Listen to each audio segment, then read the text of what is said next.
Queridos, a paz de Deus, boa noite. Estamos aguardando aí alguns minutinhos para a gente entrar. Hoje nossa live é muito especial com o professor Lucas Gesta. Em alguns instantes a gente inicia.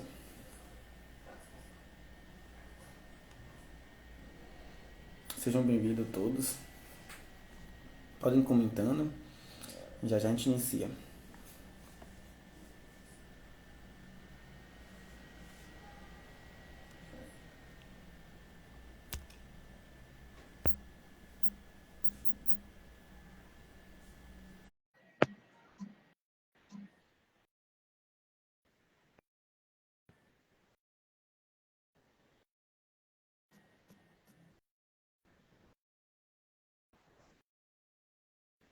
Hoje também terá a participação especial da página Nós Cremos, CCB, e um dos nossos colaboradores aqui da página do CCB também.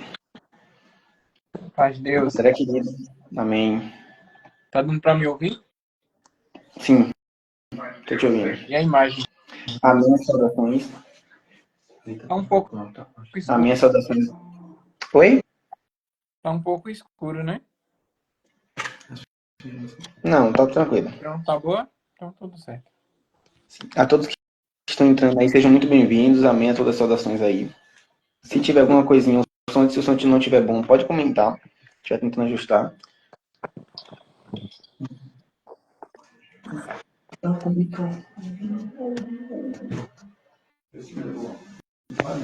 O som tá melhor, queridos? Tô ouvindo direitinho. Ok. Em instantes a gente inicia, tá? Deixa. Cadê Luan? Não vai participar, não? Não, só eu mesmo.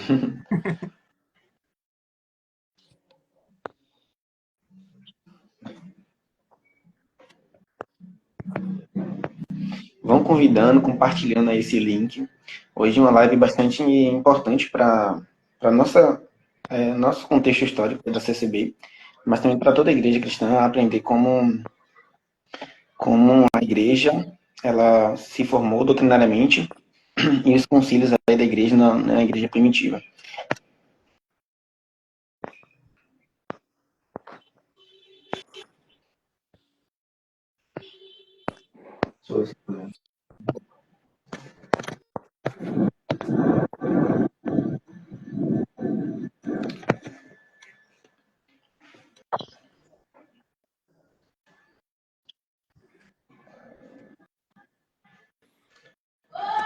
Eu já aceitei, pronto.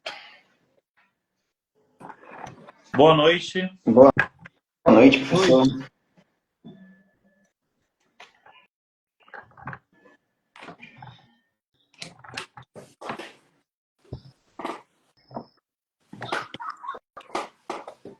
Professor, tudo bem aí? Consegue nos ouvir?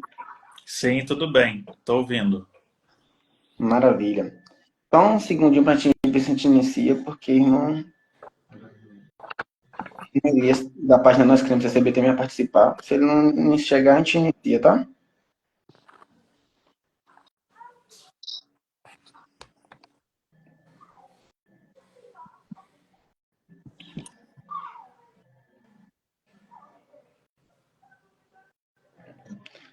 Luan, o currículo do professor.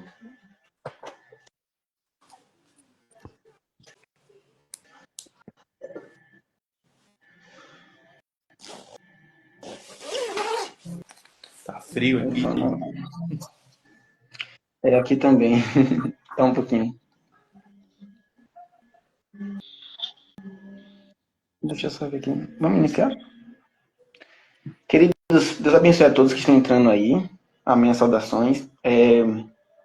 Hoje a gente tem essa live importante, então quem puder vai compartilhando aí com os irmãos aí e para poder ser abençoado com esse conteúdo. Aguardando vocês naquele.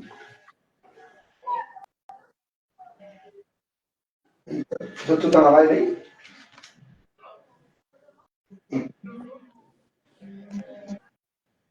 Isso. Mas tu entrou na live? No canal que tá assistindo? Ah. Tá parecendo que não pode participar. Só um instante, tá? Já inicia.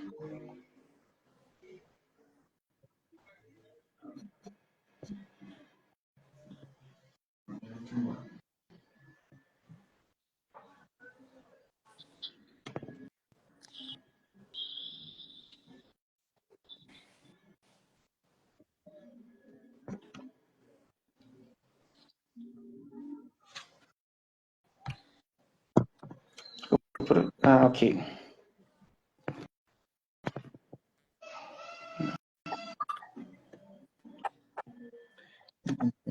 Irmã Elias, se puder fazer o convite, porque eu tô te convidando aqui, não tô conseguindo. Isso.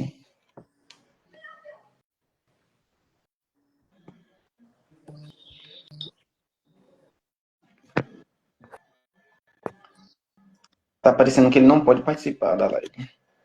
Você quer que eu te faça o convite pelo perfil pessoal?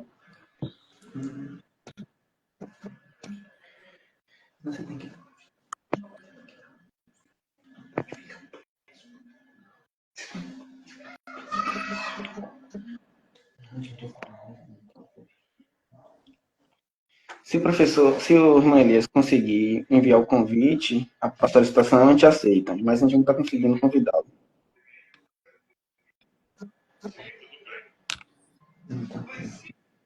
Vamos lá, vamos iniciar.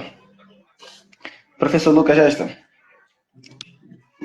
seja muito bem-vindo. Essa nossa página a gente tem a intenção de trazer boa teologia, conteúdos edificantes aí da palavra de Deus para a nossa comunidade de fé, que é a Conexão Cristã no Brasil.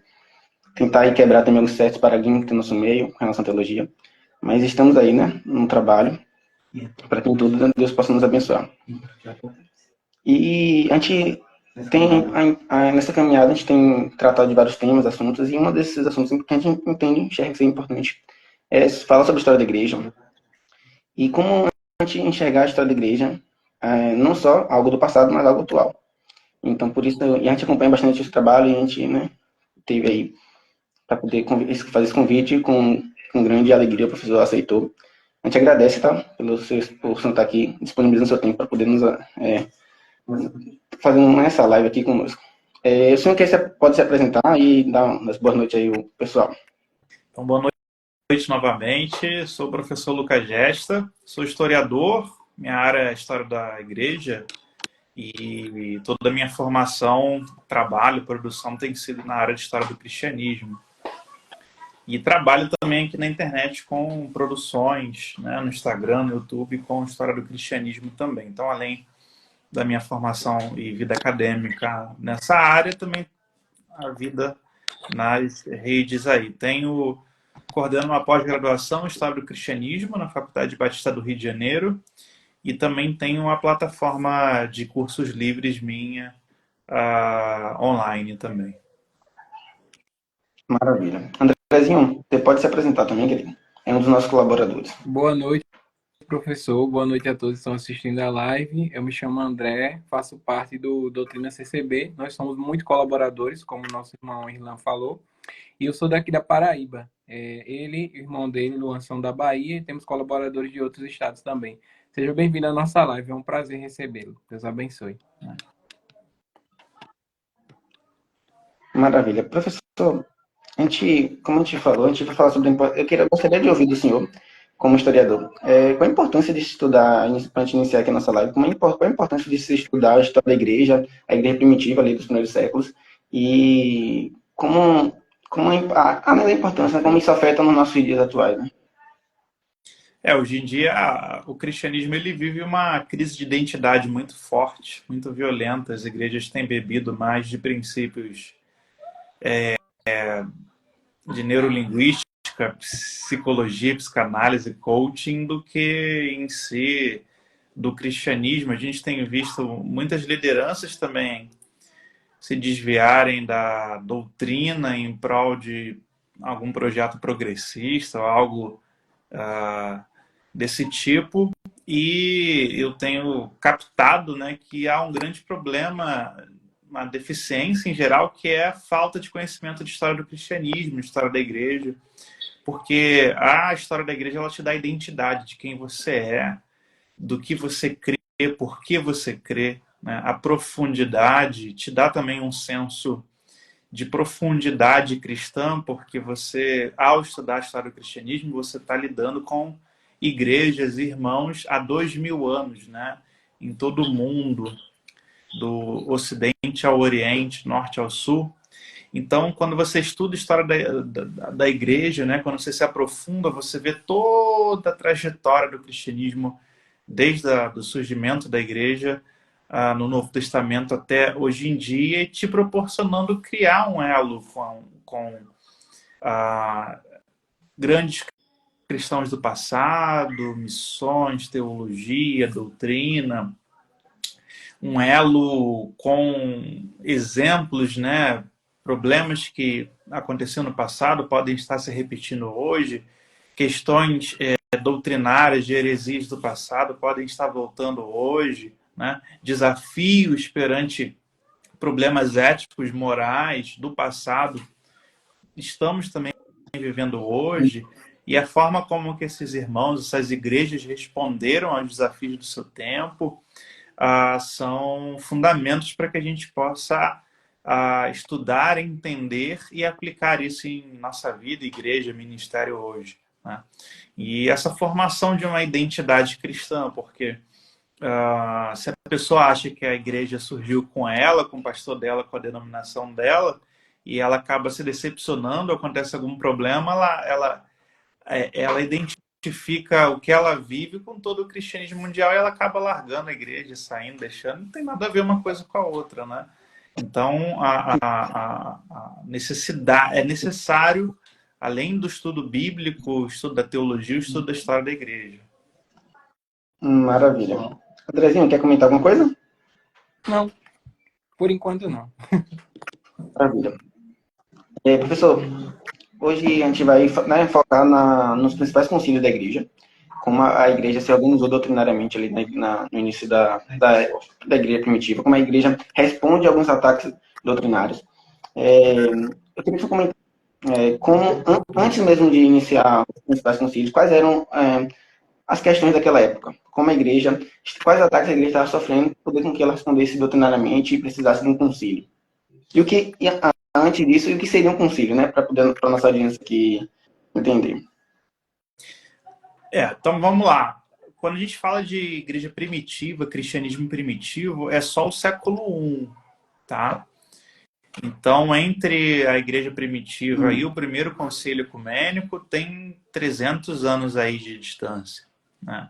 Existe o cristianismo antigo, né, e existe o cristianismo primitivo. Então, o cristianismo primitivo é aquele que é o surgimento de tudo, né? No século I, após a dispersão dos discípulos de Cristo e seguidores ali em Jerusalém para outras regiões. Então, o cristianismo ele começa a surgir ali. Tem um artigo sobre isso na cidade de Antioquia, com a igreja de Antioquia. Então, ali a gente pode localizar como cristianismo primitivo, esse século I. Do século II para frente, o cristianismo ele já se expande pelo mundo inteiro. Então, você tem uma nova fase, novas instituições, novo desenvolvimento teológico, o desligamento do cristianismo com o judaísmo em si, e o surgimento, né, de diversas formas de consolidar esse cristianismo ao longo do tempo, né? A formação do cânon, né, do Novo Testamento, a hierarquia da igreja, as ortodoxias. Então, você tem diversos problemas aí no século II, século III, teológicos, né? A perseguição profunda do cristianismo em diversas partes do mundo. Você tem a própria questão de você definir, né, o cristianismo no século II em diante perante os desafios do gnosticismo, do judaísmo, dos grupos judaizantes helênicos, né? Então você tem diversos problemas. No século IV, especificamente, quando você vai ter o primeiro concílio ecumênico, a gente chama de concílio ecumênico porque a ele concorrem igrejas, representantes de igrejas do mundo inteiro, né, literalmente da Europa até a fronteira com a Índia, vem bispos participar. Quando a gente está pensando nesse primeiro concílio ecumênico, que é o concílio de Nicéia, em 325, ali é um desafio de como estruturar uma nova fase do cristianismo perante o Império Romano, né? Então, o concílio de Nicéia, o concílio de 325, ele é uma fase que não tem mais nada a ver com a igreja primitiva, no sentido que, assim, já é um cristianismo consolidado, uma ortodoxia básica consolidada, né? Porém, agora, o imperador, ele quer promover o cristianismo no Império Romano e transformar o cristianismo numa base, né? Numa forma de renovar o Império Romano em queda, em declínio, com o espírito do cristianismo. E aí o que o Concílio de Nicéia ele vai tratar são de quando o imperador olha para as igrejas, estão todas divididas, né? Você tem cismas em todos os cristianismos do mundo, seja cismas entre eles, seja cismas... então, por exemplo, um bispo de Roma tendo excomungado, por exemplo, né, um bispo de Alexandria, ou cristãos de Alexandria excomungando cristãos de Antioquia, né? Ou brigas dentro das próprias igrejas, a igreja de Alexandria em cisma, a igreja de Antioquia em cisma, né? Cismas por conta de coisas como a data da Páscoa, por exemplo, cismas como também cismas doutrinários, teológicos, brigas regionais de igrejas, porque um bispo quer delimitar que ele governa sobre aquele grupo de igrejas, e aí o outro quer entrar no território dele. Então você tem problemas eclesiológicos, problemas litúrgicos muito profundos no século IV, e você tem o problema da doutrina da divindade do Filho, né? Então, a doutrina da divindade do Filho também é uma questão que está causando cismas e divisões no cristianismo desde o século II, né? Você tinha pelo menos, vamos colocar assim, 3 grandes posições teológicas. Uma seria o modalismo, que não veria uma diferença de essência de pessoa entre pai e filho. Na verdade, o modalismo pai, ele se manifesta como pai, depois ele se manifesta como filho. Isso daria origem a uma doutrina chamada patripassanismo, que Deus teria morrido, né? Outra posição seria dizer que o pai e o filho não são a mesma pessoa, mas também não são a mesma essência, não compartilham da mesma divindade, que o filho ele vem depois do pai, né? Que essa seria a posição que as pessoas conhecem como a posição ariana, né? De Ario de Alexandria, e você tinha uma posição, que é a posição ortodoxa que a gente segue, né? Que é da identificação entre o pai e filho, ainda que sejam 2 pessoas, mas sobre uma mesma essência divina, né?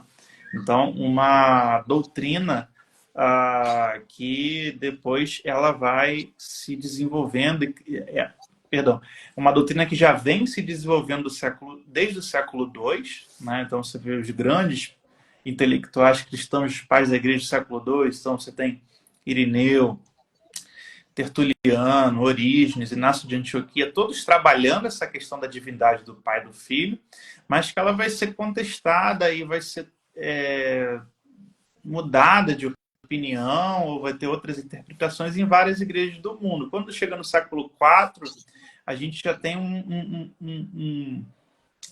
uma grande guerra, vamos botar assim, teológica, entre aspas, de grupos que não entram em acordo. E aí, como o cristianismo está se aproximando do império, e o império ele só quer uma lei, e o imperador só quer uma doutrina, como se só fosse uma lei, ele fala, agora a gente vai reunir todos os bispos do mundo inteiro, vamos botar todo mundo dentro da mesma igreja, e vocês vão sair daqui com uma opinião só.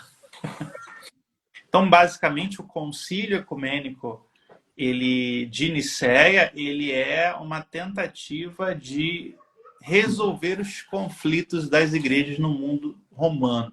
E aí, quando eu falo mundo romano, é Ocidente e Oriente, porque o Império Romano ele pegava todo o mar Mediterrâneo. Então, 3 continentes, Europa, Ásia e África, né?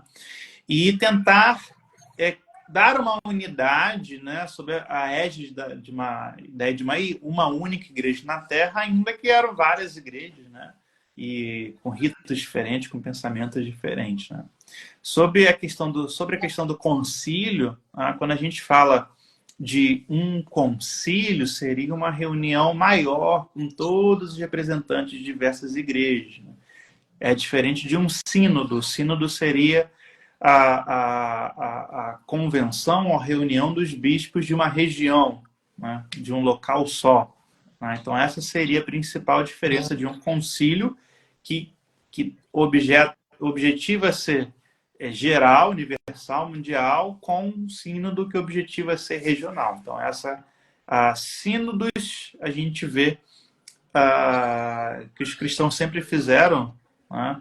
Seja união de bispos, quando o episcopado surgiu, ou antes, debates entre presbíteros e líderes de igreja, como, por exemplo, no livro de Atos, capítulo 15, né?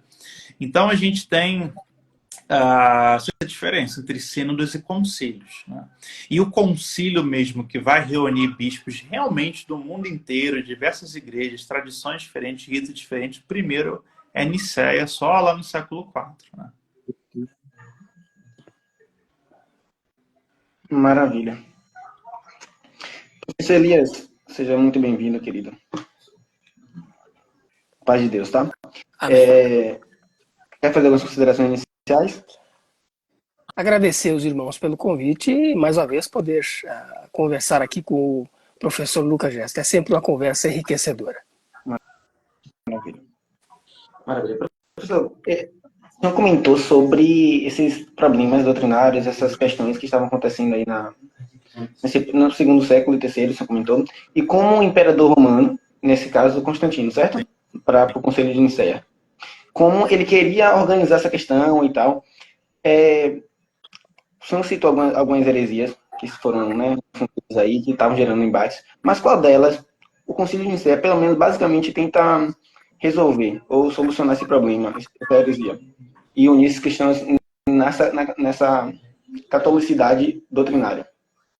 A principal dela é a doutrina. Se a gente for pegar numa questão mais puramente teológica, né? A questão da teologia da união entre o pai e o filho, né?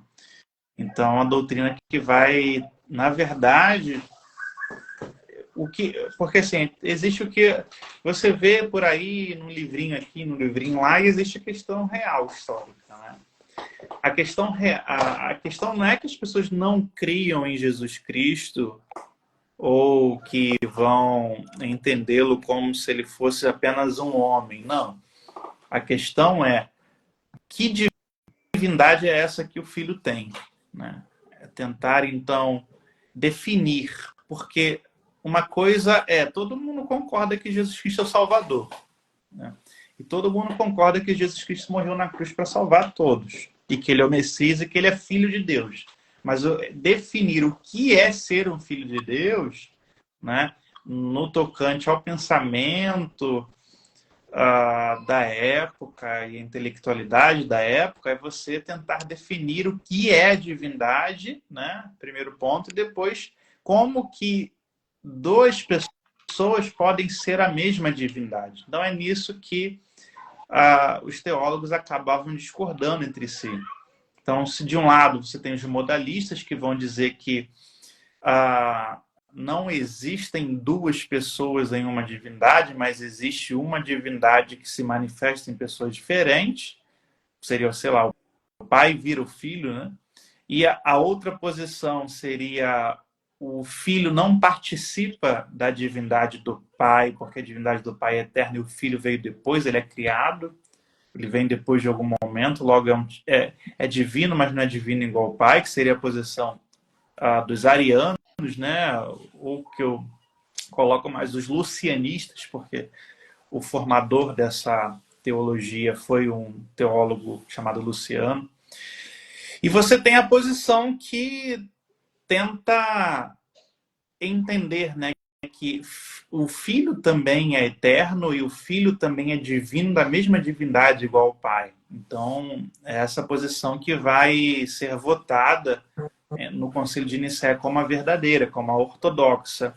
E para isso ela vai criar vai usar um termo grego chamado homoousios, ou seja, da mesma essência, ou seja, Pai e Filho são da mesma essência divina, são a mesma divindade, são o mesmo Deus, que se diferem em duas pessoas, a pessoa do Pai e a pessoa do Filho, que tem suas características individuais preservadas.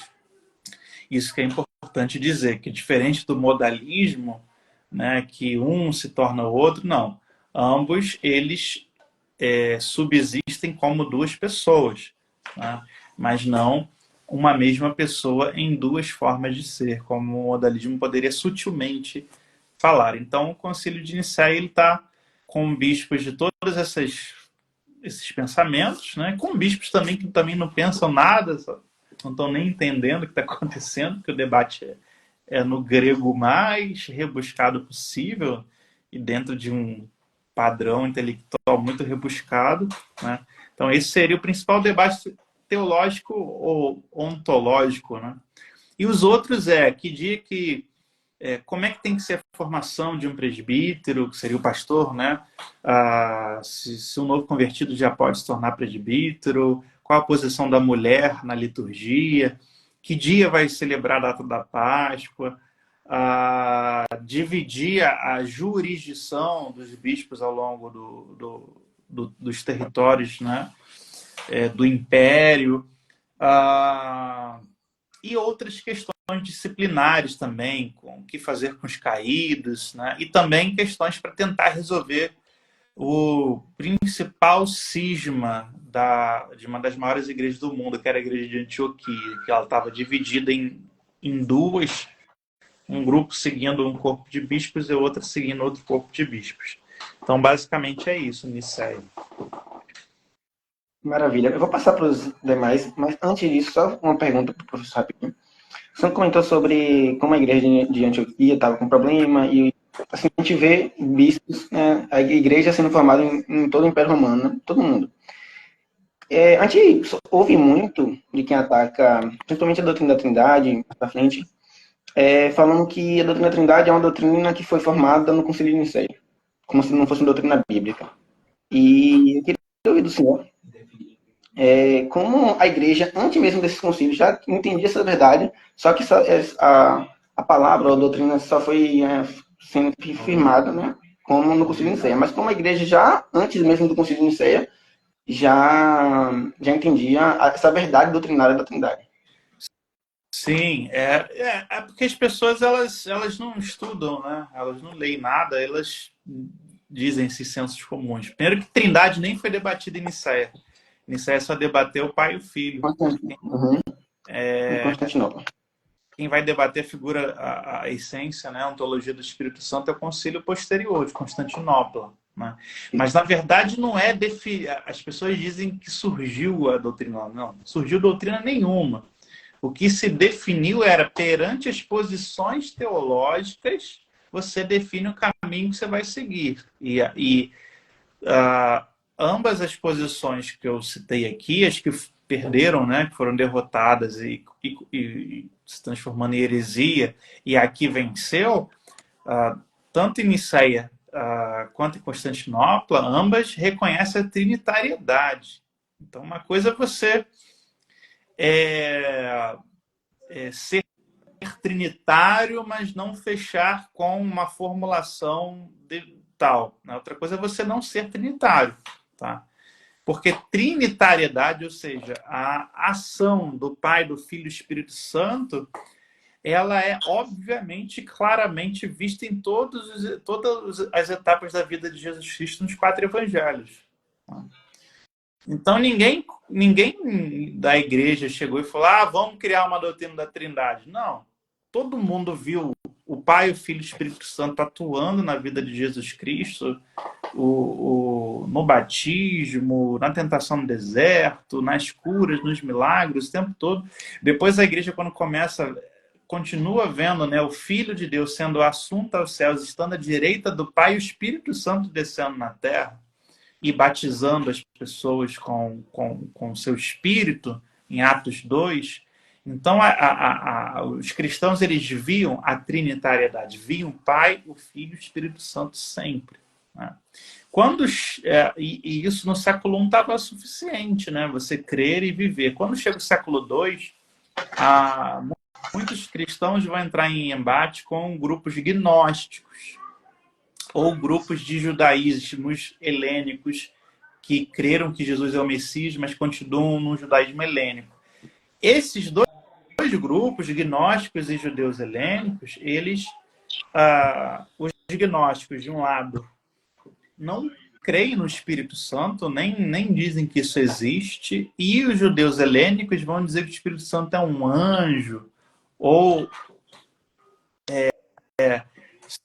mesclar a doutrina do Logos platônico com a doutrina do Espírito Santo, né?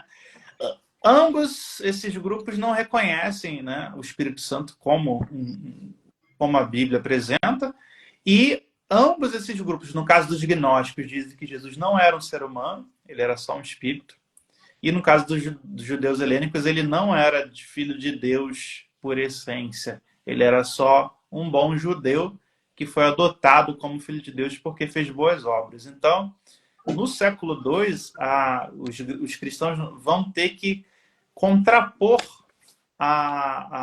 essas crenças, né? Mostrar que a fé apostólica que veio dos apóstolos, dos discípulos de Cristo, não concorda com isso.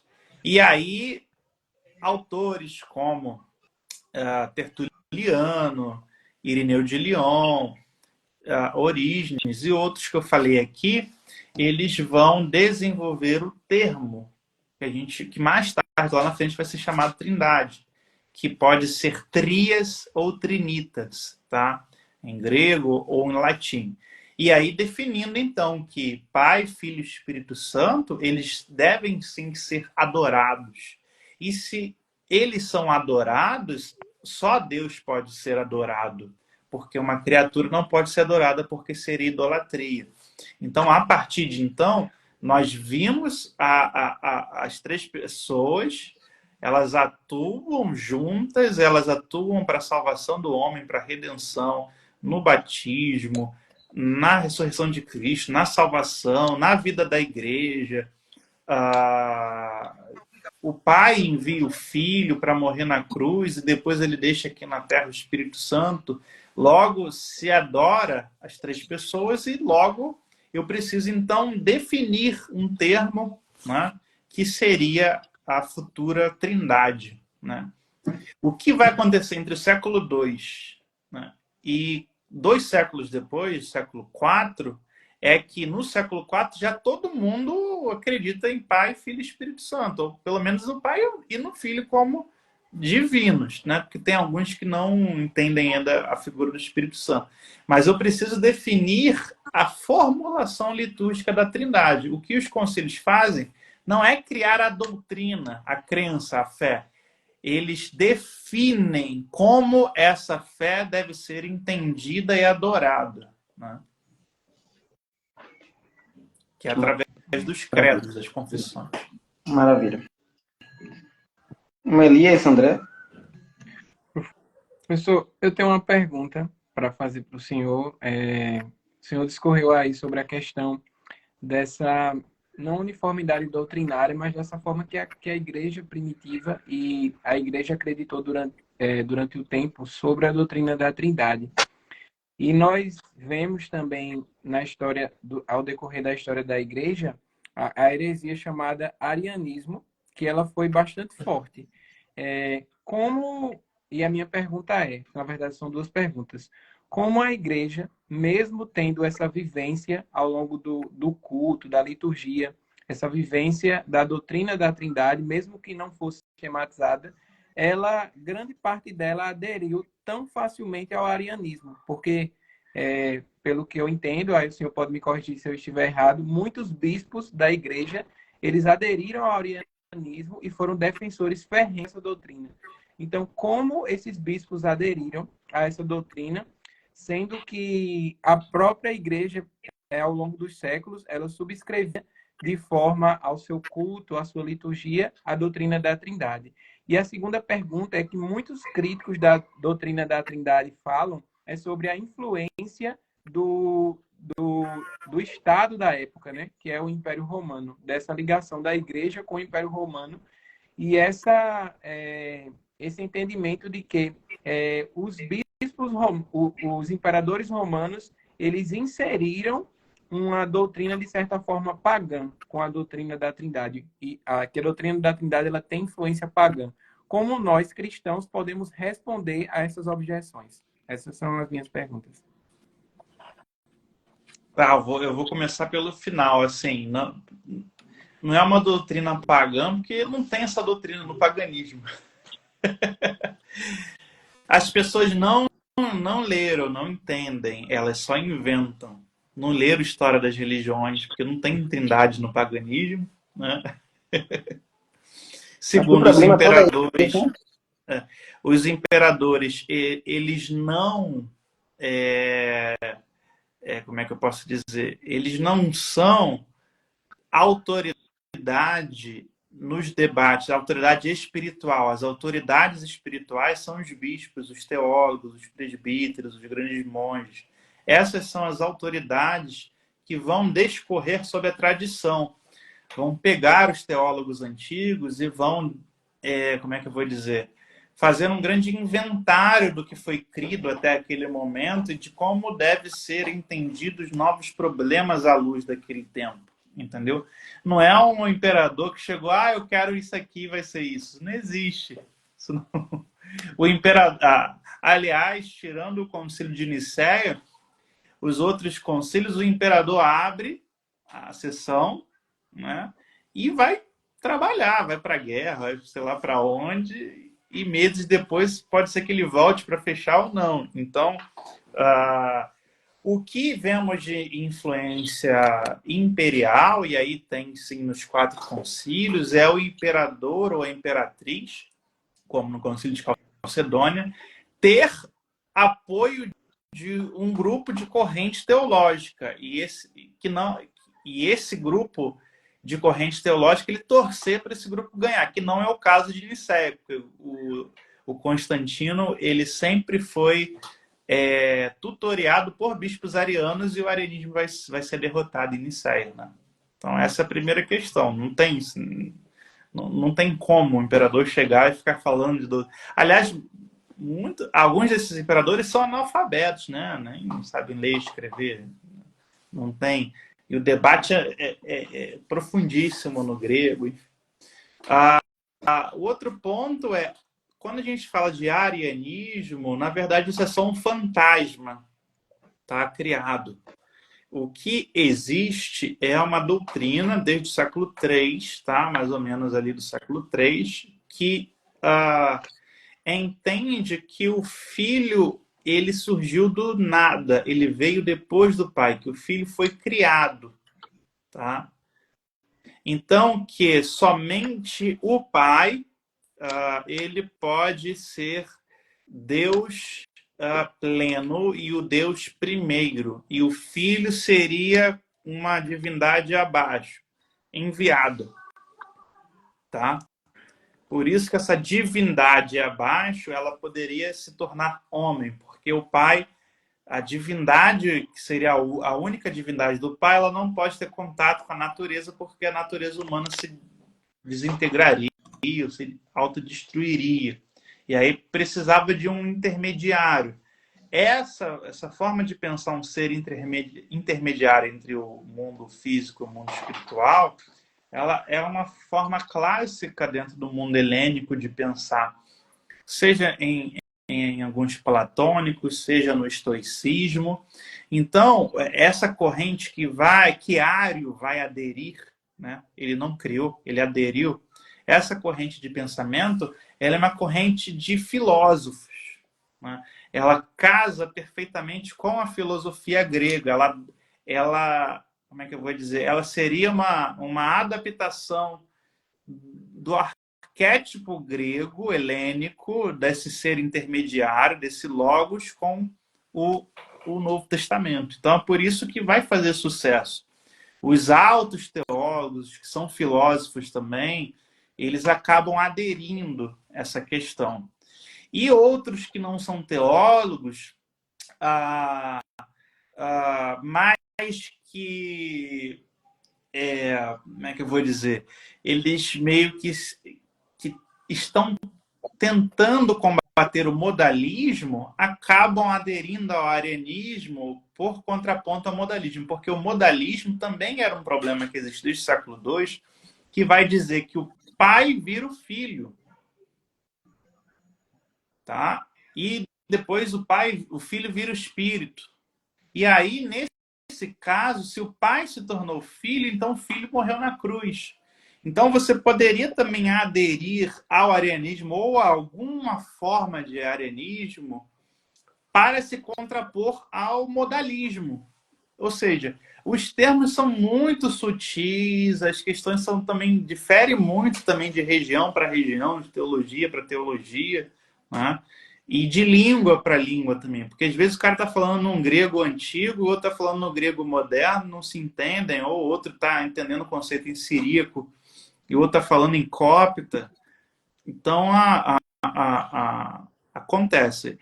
E assim, é sempre bom e muito importante você estudar essa doutrina do arianismo, não pelo que falam hoje, que é o arianismo, mas o que ele falou, que são coisas também diferentes. Tá? Maravilha. Elias, por favor. Professor Lucas, eu gostaria de levantar uma questão interessante, pelo menos é uma dúvida que me apresenta, porque o arianismo ele foi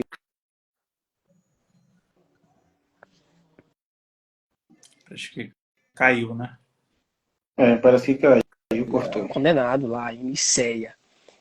No entanto, parece que em Constantinopla essa doutrina ela volta novamente.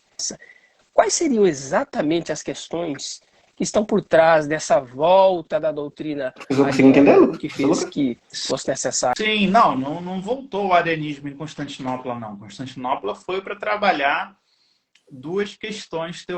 Aliás, Constantinopla foi para resolver muito monte de problema também, mas teologicamente Constantinopla não tem nada a ver com o arianismo. O arianismo já acabou, já está derrotado desde as décadas de 60 e 70, tá? Pela figura dos pais capadócios, pela figura de Atanásio, enfim. O que Constantinopla está debatendo é a questão, primeiro, do Espírito Santo, né? Então, não cabe... Ário não falou sobre o Espírito Santo assim claramente. Isso ficou como se fosse uma questão... depois a gente vê, né? Então, o que a questão de Constantinopla está tentando trabalhar primeiro já que a gente definiu que o Filho ele é homoousios com o Pai e o Espírito Santo ele é homoousios com o Pai e com o Filho, então essa é a primeira questão, porque tinham grupos que vão dizer que o Filho é homoousios, mas o Espírito não. Tem grupos que vão até duvidar que o Espírito Santo seja realmente uma pessoa. Vão dizer que ele é um sopro, uma energia de Deus, enfim. Então, essa seria a primeira questão. Não arianismo, mas o que a gente chama de macedonianismo, né? Que seria a doutrina de Macedônia. Ou dos pneumatômacos, aqueles que lutam contra o Espírito. A segunda questão que o Concílio de Constantinopla vai começar a debater é condenar o apolinarianismo, que seria a doutrina que, quando Jesus encarnou, ali só havia divindade, não havia humanidade nenhuma.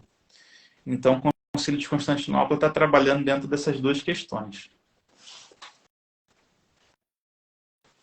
Maravilha.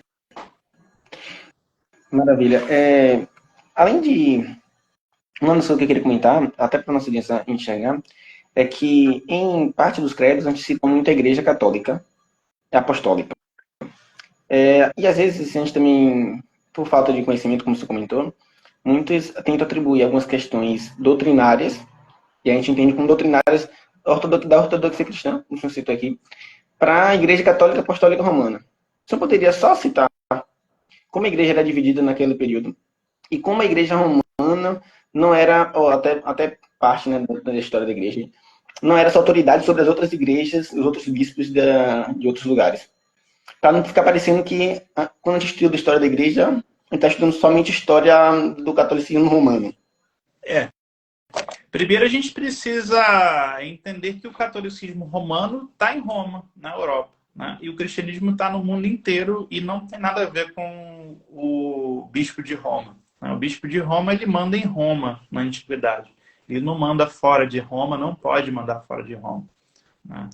Então, essa é a primeira questão. A igreja, ela nasce no Oriente, ela cresce no Oriente, no Ocidente, tá?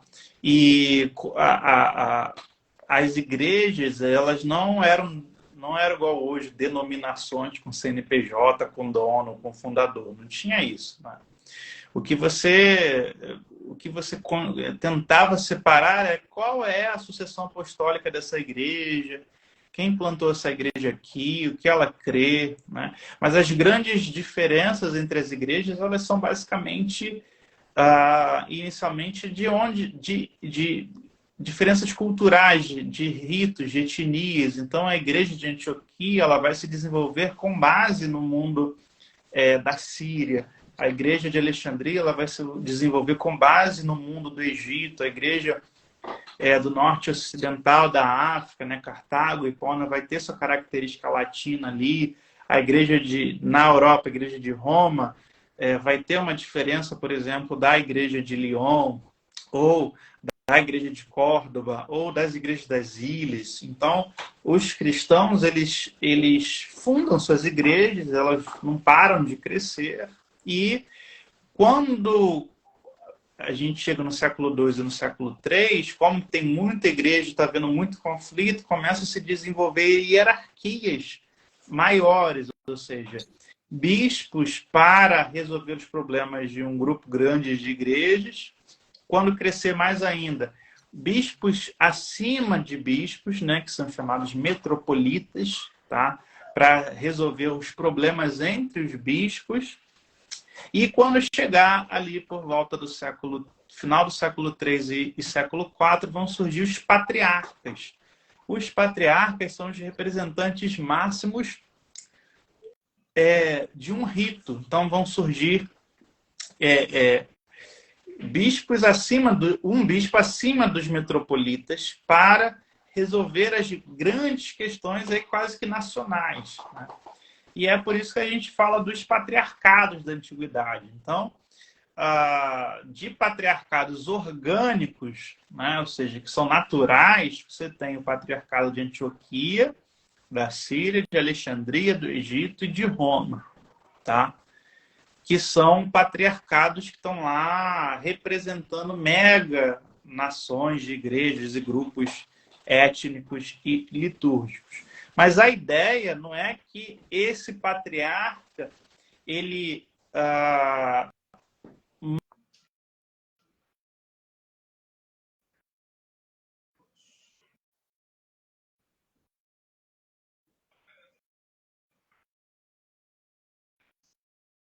Foi a minha internet? Não, acho que foi a do professor. Ok. Vamos esperar um pouco. Queridos, vão compartilhando aí e fazendo perguntas, que daqui a pouco a gente vai abrir para perguntas, tá? Para responder algumas perguntas de vocês.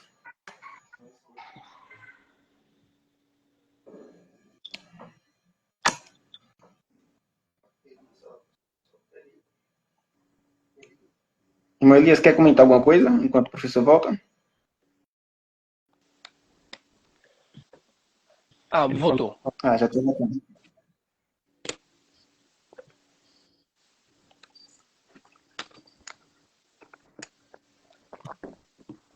Não está aparecendo para aceitar aqui, deixa eu ver.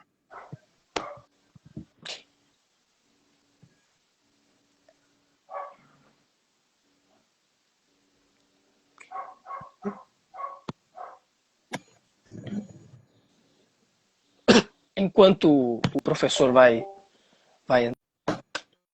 entrando aí, vejam, né, irmãos, o quanto nós temos de história cristã que nos remontam à doutrina a qual nós cremos hoje. Isso é da mais alta importância, né?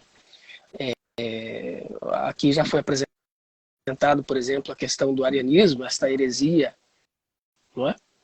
E a questão da Trindade Santíssima, e que consta, inclusive, nos nossos documentos sociais, é a doutrina oficial da Igreja.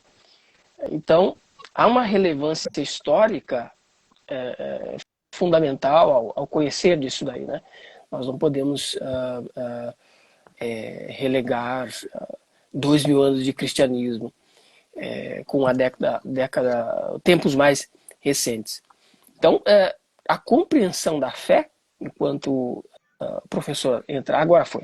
O professor voltou. Oi, gente, perdão. Tocou aqui aquele telefone telemarketing. Terrível, né? 303. Você já sabe o que é telemarketing. Mas, enfim, o que eu estava falando é que começam a surgir, então, representantes máximos de igrejas. Então, representantes que são chamados patriarcas. Os 3 primeiros patriarcas, ou primeiros patriarcados, que são essas mega-igrejas, são Antioquia, Alexandria e Roma. Tá? Só que a ideia não é que esse patriarca ele mande na igreja de cima para baixo, mas que ele seja meio que a última instância na resolução dos conflitos e dos problemas, e que ele também possa representar o rito, a igreja, em missões internacionalmente para fora. Né? Com o surgimento de Constantino, ele vai criar uma nova cidade, né, chamada Nova Roma, que é a Constantinopla. E no Concílio de Constantinopla, a ideia do imperador Teodósio é que Constantinopla ela se torne um patriarcado mesmo reconhecido e seja o patriarcado chave, vitrine, modelo para os outros. Isso é uma tentativa que não dá muito certo, outros não gostam. Em algumas questões ele vira uma vitrine mesmo, em outras ele sempre deu conflito, né? Mais tarde também, junto com Nicéia e Constantinopla, surge outro patriarcado em Jerusalém, e que na verdade não é orgânico, porque a igreja de Jerusalém deixou de existir. Então surge um patriarcado em Jerusalém porque os bispos da Palestina e de uma parte da Síria não queriam se submeter ao patriarcado de Antioquia, então eles se tornam um episcopado. Isso para dentro do Império Romano. Para fora do Império Romano, outras igrejas que não estão submissas nem perto do Império vão formar também seus patriarcados. Então a Armênia vai ter seu patriarcado. Os cristãos assírios vão ter o patriarcado em Seleucia, aqui nesse fonte, nessa cidade. Você vai ter patriarcado no Turcomenistão, né? Então, a ideia é que esses patriarcas, ninguém mande ninguém, cada um representando o seu povo ou o seu rito. Então, nunca teve esse negócio do Papa ou da Igreja Católica mandando nas outras igrejas do mundo. Isso nunca aconteceu, entendeu? E aí, o que vai acontecer? A Europa, nessa passagem da Idade Antiga para a Idade Média, ela começa a se isolar do mundo inteiro por conta das invasões bárbaras. E a partir do século VI, o bispo de Roma ele começa a impor um controle a todas as igrejas da Europa. E ele leva aí quase... E os bispos de Roma levam quase que 500 anos para conseguir homogeneizar o seu poder na Europa, né? E depois só no século XI, no século XII, que a Igreja Católica ela sai da Europa e começa a estabelecer igrejas fora dela. E aí começa o conflito da Igreja Católica com as igrejas orientais. E aí as pessoas precisam estudar isso com profundidade, né? Aí tem meus cursos todos aí para isso. Curso de concílios ecumênicos, curso de cristianismos orientais. Mas quando você fala do Papa ou da Igreja de Roma, nem nos concílios que a gente citou eles estiveram presentes. Assim. Os bispos de Roma não puderam participar, né? no máximo, mandar representantes ou escrever cartas falando sua opinião, mas no final das contas, quem vai definir a doutrina e decidir, né, são as posições teológicas entre as igrejas de Antioquia e Alexandria. Eles são de grandes pensadores doutrinários do cristianismo. Professor, Maravilha. uma pergunta que eu gostaria de fazer ao senhor é sobre a questão do Papa. O professor falou que nos primeiros séculos não existia essa figura de Papa. Mas Não existia, assim, existia o bispo de Roma, tá? Papa é um nome carinhoso, não é um título.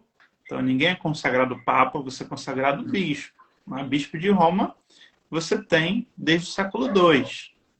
E antes você tem presbíteros. Então, monoepiscopado em Roma no século II. Né? E ele era bispo da cidade de Roma. Só tinha ele? Não, porque a igreja de Roma, ela de vez em quando entrava em cismas. Então, você tinha duas pessoas diferentes se dizendo bispo de Roma. Um era modalista, o outro era trinitariano. Um era mais liberal na aceitação dos pecados, o outro era mais rígido. Até nisso a gente tem que ver também, que é ver, às vezes, homens diferentes se dizendo ser o bispo verdadeiro de Roma, assim como nas outras regiões poderia isso acontecer também. Né? Papado é outra coisa. Papado, né, que é uma instituição que tem poder político, territorial, econômico, isso é do século VI para frente. Sim. Minha pergunta, ela se refere à tradição da Igreja Católica. Eles colocam essa instituição de papado como vindo desde a figura do apóstolo Pedro, chegando passando por vários papas até os dias atuais. Como podemos explicar esse tipo de tradição, de certa forma, essa releitura histórica que eles fazem sobre o papado? Assim, na verdade, existe na doutrina católica romana a sucessão apostólica de Pedro, passando a autoridade apostólica de bispo em bispo até chegar no atual bispo de Roma. Né? Então, isso é sucessão apostólica. Papado, que é uma instituição política e religiosa, ou seja, ela é um governo terrestre, né? Ou seja, ele tem terras, tem castelos, tem patrimônio físico, patrimônio econômico e também patrimônio de autoridade e liderança da igreja, já é outra coisa.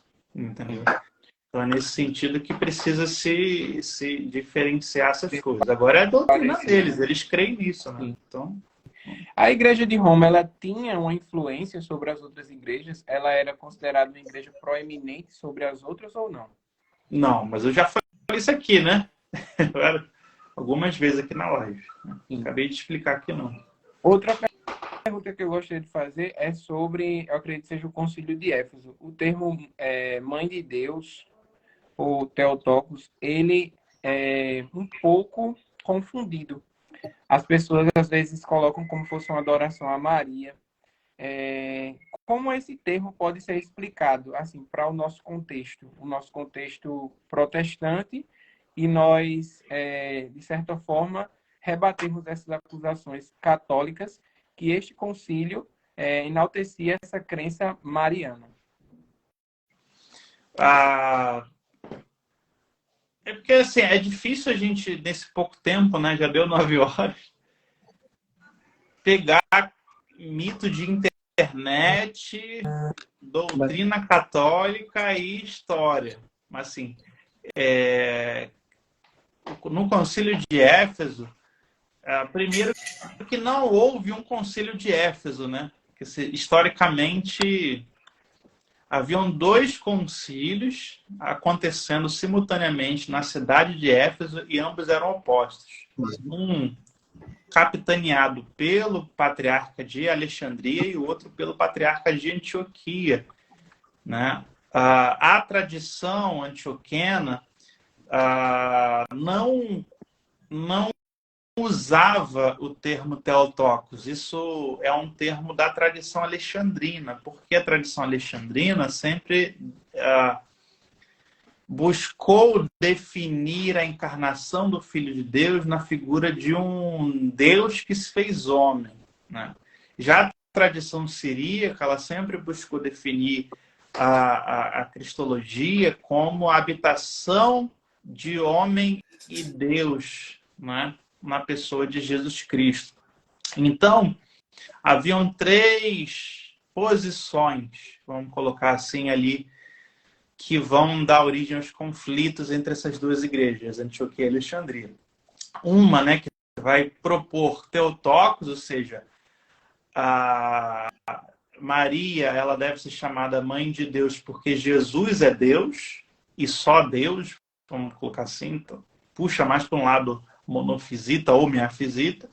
A outra posição era muito radical em chamar Maria de antropotokos, que seria mãe só do homem. E aí essa seria uma versão mais diofisita da coisa, né? Antropotokos seria mesmo dividir Jesus em dois. E aí os pensadores teólogos antioquianos propuseram um meio termo, que seria Christotokos, que ela é mãe de Jesus Cristo. E Cristo é o quê? Homem e Deus unidos sem separação. Essa era a versão que o próprio Nestório, que foi condenado, e ele era o patriarca de Constantinopla, nem era de Antioquia, ele foi condenado pela heresia, que na verdade não é de chamar de Christotokos, mas de chamar de Antropotokos, que ele também não chamou. É muito confuso o debate, entendeu? Mas, enfim, o que acabou passando para a posteridade é que Theotokos seria o termo cristologicamente correto. Mas não tem nada a ver à primeira vista com o culto a Maria, né? Na verdade, aí tem tudo a ver com o culto a Cristo. Eu devo chamá-lo de Deus, eu devo chamá-lo só de homem, e aí sim o protestantismo ele acaba absorvendo essa visão, pelo menos não todo o protestantismo, né? Mas luteranos, reformados e anglicanos acabam absorvendo o Theotokos, né? Já grupos anabatistas, né, e credobatistas em geral não usam o Theotokos, né? Então, eu pessoalmente não vejo nenhum problema de não usar e também nenhum problema de usar, desde que você não esteja colocando Maria como um ser divino, que aí seria uma heresia, uma blasfêmia que nem a Igreja Católica comete, tá? A gente precisa entender que a Igreja Católica, ela não oficialmente, tá? E aí o que vale é o que está no papel, o que minha vizinha faz é da cabeça dela. Mas no catolicismo romano, a adoração somente a Trindade. Trindade é só o Pai, Filho e Espírito Santo, que eles são Deus. Deus, né? No singular. Maravilha. Professor, a gente vai, né, caminhando para o nosso fim. Irmão Elias, por favor, algumas considerações e se tiver alguma pergunta para o professor. Bom, eu quero agradecer aos irmãos aqui por participar, ouvir o professor novamente. Minha última pergunta seria, em tom de conclusão, pensando assim em um público que começa a conhecer a história da igreja, história do cristianismo. Quais dicas o senhor daria? Alguns começam a ler a patrística, né? Outros livros diversos. Quais são as instruções que o senhor daria para que alguém tire realmente proveito de bons materiais? Enfim, conhecer de fato a história do cristianismo e a história da igreja. Olha, eu vou deixar como resposta, eu tenho um canal no YouTube, né? Professor Lucas Gesta, e ali eu tenho algumas recomendações de livros, né? Eu tenho vídeos sobre livros de história da igreja, livros de história do pensamento cristão, e ali eu deixo algumas recomendações para que você comece a estudar a história do cristianismo do zero. Então, quem quiser ver lá, e lá vai estar as recomendações para quem está começando do zero e queira bons livros de história da igreja e de história do pensamento cristão, né? E recomendo também que faça meus cursos, né? Comece a estudar lá na plataforma, porque na minha plataforma você faz todos os cursos que você quiser, você escolhe lá e paga o mesmo valor mensal, né? Então, ali você já vai estar estudando comigo, já vai poder tirar suas dúvidas e ir estudando ali devagar, passo a passo, né? Então, fica essa dica. Maravilha. Andrezinho, suas considerações finais. Eu só quero agradecer a todos os presentes, em especial ao professor Lucas, por nos enriquecer com tanto conhecimento com essa live, que só fez agregar, né, para nós esse assunto de extrema relevância, que é a história da igreja. Que o Senhor faça com que essa chama sempre esteja acesa dentro do nosso coração e venhamos aprender com os grandes homens de Deus do passado. Deus abençoe a todos. Amém. Queridos, maravilha. Professor, como os meninos falaram, a gente agradece. Estudar a história da igreja, eu comentei no início, né, a importância. E como até para a nossa instituição também é importante. Às vezes, muito pensamento, às vezes, exclusivistas ou desconectado aí do cristianismo histórico. Mas a gente tenta trazer a importância de fazer teologia baseada ou, né, amparada aí nessa ortodoxia cristã essa tradição cristã de mais de 2000 anos. E como a gente está ligado doutrinariamente desde aí do início da igreja. E, sim, foi um prazer estar aqui com o senhor. A gente tem algumas perguntas aqui que fizeram, mas a gente vai abrir uma caixinha de perguntas para vocês colocarem lá, a gente vai responder, a gente vai também estar divulgando os cursos do professor, como ele comentou. Enfim, desde já a gente agradece de coração a todos os irmãos que estão aqui conosco. Continue, que a gente possa continuar estudando, meditando. Realmente o tempo é muito curto, como o professor falou aí. Um tempo curto para estudar tantos assuntos, mas espero que vocês tenham aprendido e a gente possa continuar se dedicando aí ao estudo da palavra de Deus. Professor, pode fazer suas considerações aí para a gente encerrar a nossa live. Quero agradecer o convite, obrigado a todos vocês aí, irmãos da Congregação Cristã. Muito obrigado a todos que estão participando. E quem quiser acompanhar meu trabalho, cursos e todo material gratuito no YouTube, aqui no Instagram, é sempre Professor Lucas Gesta. Sempre. E aí você vai encontrar lá a produção, tudo bonitinho. Obrigado, gente. Fica com Deus. Boa noite para vocês. Nada. Boa noite, queridos. Abençoe. Até mais.